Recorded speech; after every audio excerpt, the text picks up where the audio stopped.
జనవరి 22న అయోధ్యలో ప్రారంభమయ్యే రాములవారి దేవాలయానికి 5 లక్షల లడ్డూలను భక్తులకు పంపించేందుకు ఉజ్జయిని సిద్ధమైంది. మధ్యప్రదేశ్ రాష్ట్రంలోని ఉజ్జయినిలో 5 లక్షల తయారీ ప్రక్రియ శరవేగంగా కొనసాగుతోంది. తయారైన లడ్డూలను చిన్న చిన్న ప్యాకెట్లలో ప్యాక్ చేసి అయోధ్యకు తరలించేందుకు సిద్ధంగా ఉంచారు. లడ్డూల తయారీ ప్రక్రియను ఎంపీ మోహన్ యాదవ్ పరిశీలించారు. సాధ్యమైనంత త్వరగా 5 లక్షల లడ్డూల తయారీని పూర్తి చేసి అయోధ్యకు పంపిస్తామని ఎంపీ తెలిపారు.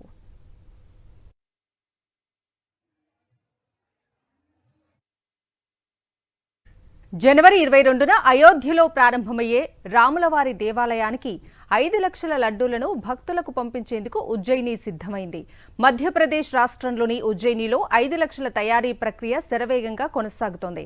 తయారైన లడ్డూలను చిన్న చిన్న ప్యాకెట్లలో ప్యాక్ చేసి అయోధ్యకు తరలించేందుకు సిద్ధంగా ఉంచారు.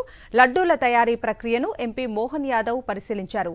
సాధ్యమైనంత త్వరగా 5 లక్షల లడ్డూల తయారీని పూర్తి చేసి అయోధ్యకు పంపిస్తామని ఎంపీ తెలిపారు.